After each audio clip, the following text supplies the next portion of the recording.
വിഖ്യാത ഫ്രഞ്ച് ചലച്ചിത്രകാരനായ ലൂയി മെല്ലെ 57 വർഷം മുമ്പ് കേരളത്തിലെത്തി ചിത്രീകരിച്ച കളർ വീഡിയോ ആണിത്. 1969 ഫ്രാൻസിലെ ടിവിയിൽ ഈ വീഡിയോ പ്രക്ഷേപണം ചെയ്തിരുന്നു. ഇന്ത്യയിൽ പിന്നെയും 13 വർഷം കഴിഞ്ഞാണ് 1982 ടിവിയിൽ കളർ ചിത്രങ്ങൾ ആദ്യമായി വരുന്നത്. ഇന്ത്യയെപ്പറ്റിയുള്ള 7 ഡോക്യുമെൻ്റിലെ ഒരു ഭാഗത്താണ് കേരളത്തെ പറ്റിയുള്ള ഈ വീഡിയോ ഉള്ളത്. കേരളത്തിൽ നിന്നുള്ള ഒട്ടേറെ ദൃശ്യങ്ങൾ ഈ വീഡിയോയിൽ നമുക്ക് കാണാൻ സാധിക്കും. കേരളത്തിലെ മത്സ്യത്തൊഴിലാളികളുടെ ജീവിതം, കയർ തൊഴിലാളികളുടെ തൊഴിൽ രംഗം, കർഷകരുടെ കൃഷിരീതി, തോട്ടം തൊഴിലാളികളുടെ തൊഴിൽ രീതി, കർഷക റാലി തുടങ്ങിയവ വീഡിയോയിൽ നമുക്ക് കാണാം. കേരളത്തിൽ അന്ന് EMSൻ്റെ നേതൃത്വത്തിലുള്ള കൂട്ടുകക്ഷി മന്ത്രിസഭയാണ് ഉണ്ടായിരുന്നത്. കേരളത്തിൻ്റെ മുഖ്യമന്ത്രി EMS, മന്ത്രിമാരായ ഗൗരിയമ്മ, CH മുഹമ്മദ് കോയ എന്നിവരുടെ അഭിമുഖങ്ങളും വീഡിയോയിലുണ്ട്. വലിയ കമ്മ്യൂണിസ്റ്റ് നേതാവായ AKGയുമായിട്ടുള്ള അഭിമുഖവും വീഡിയോയിലുണ്ട്. AKGയുടെ ഏക കളർ വീഡിയോയും ഇതാണ്. ലൂയി മെല്ലെയുടെ ശബ്ദത്തിൽ ഫ്രഞ്ച് ഭാഷയിലുള്ള വിവരണമാണ് വീഡിയോയിലുള്ളത്. Les chalutiers ramènent en particulier des crevettes de bonne qualité qui sont traitées dans cette petite usine. L'œuvre est exclusivement féminine. Avec la surpopulation et le chômage qui sévissent ici, rien n'est mécanisé. Presque tous les chrétiens de l'Inde sont concentrés au Kerala. Ils représentent près du quart de la population de l'État. Cette communauté serait très ancienne, puisqu'elle prétend remonter à saint Thomas l'apôtre, venu ici, d'après la tradition, convertir les Indiens.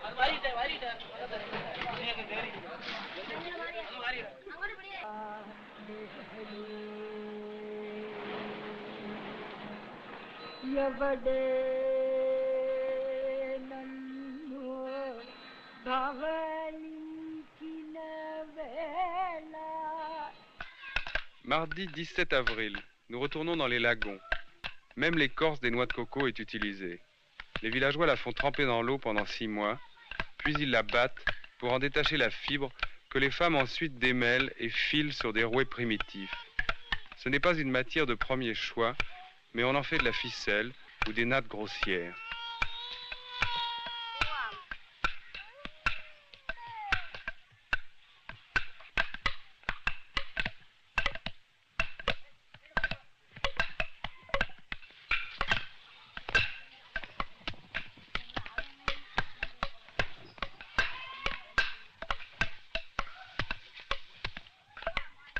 Pour tirer parti de cette industrie archaïque, qui est une de leurs principales ressources, certains villages se sont groupés en communautés de production, embryon d'un système collectiviste. Ce paradis tropical est aussi un enfer.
paysans misérables et exploités sont pourtant les plus évolués de l'Inde, les plus instruits. Le taux d'alphabétisation du Kerala est le plus élevé du pays. Il n'est donc pas surprenant qu'ils soient aussi les plus politisés. C'est ici et au Bengale que se trouvent les partis communistes les plus importants de l'Inde. Le premier ministre du Kerala est communiste.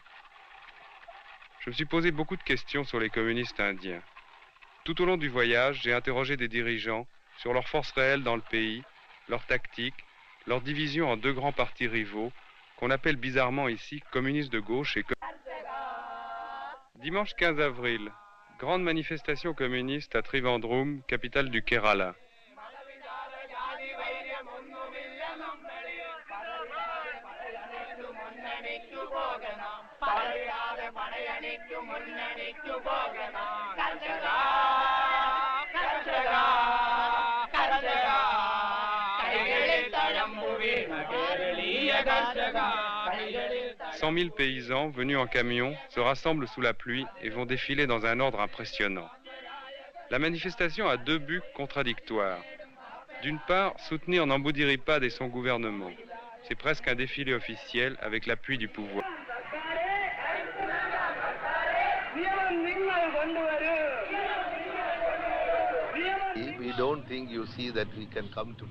Je ne crois pas que nous arriverons à nos fins dans le cadre de la démocratie parlementaire.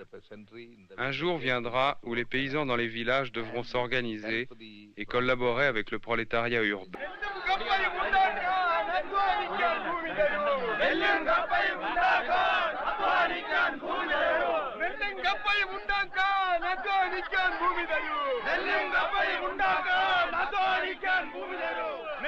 Qui ont provoqué cette scission. Certains d'entre nous voulaient collaborer avec le parti du Congrès, le parti qui est actuellement au pouvoir à Delhi. Nous avons rompu avec eux. Madame Gauri Thomas, ministre de l'Alimentation du Kerala, est un exemple pittoresque de... Mohamed Koyas illustre le paradoxe de ce gouvernement de coalition.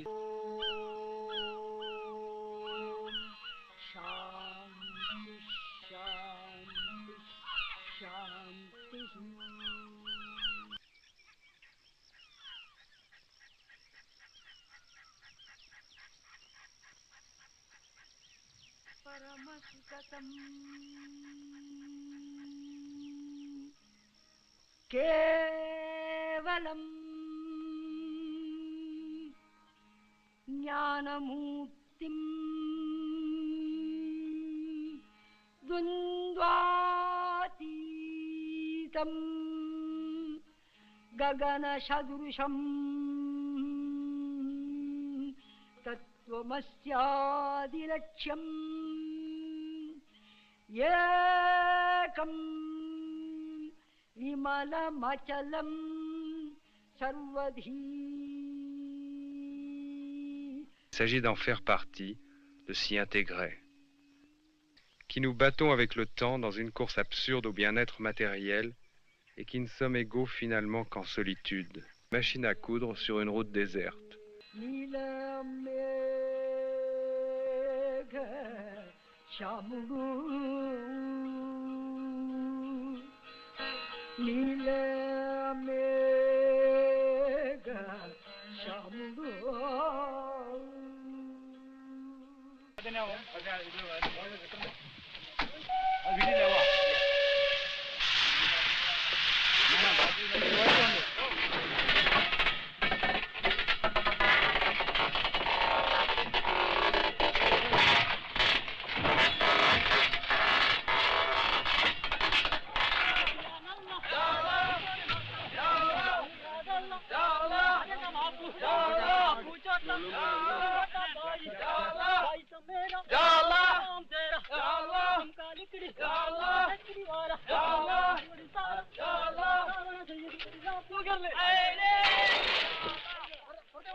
En réalité, notre première impression était la bonne.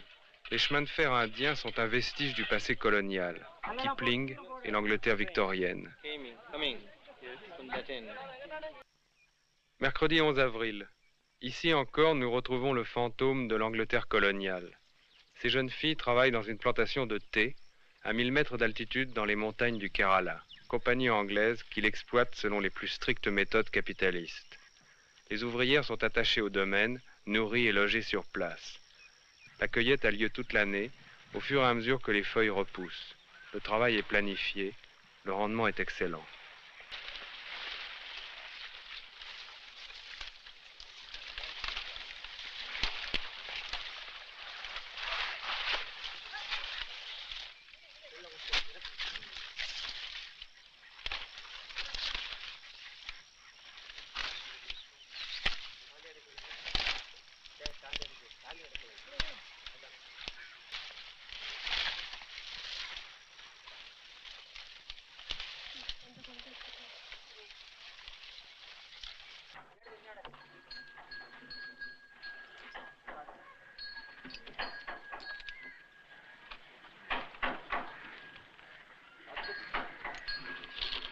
En redescendant vers la côte, nous filmons d'autres éléphants, mais ce sont des esclaves.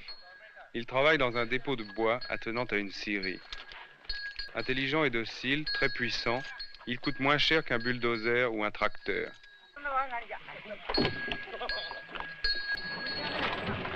L'Inde du livre de la jungle, l'Inde qui était restée si longtemps le paradis de la vie sauvage, n'échappe pas aujourd'hui à cette règle.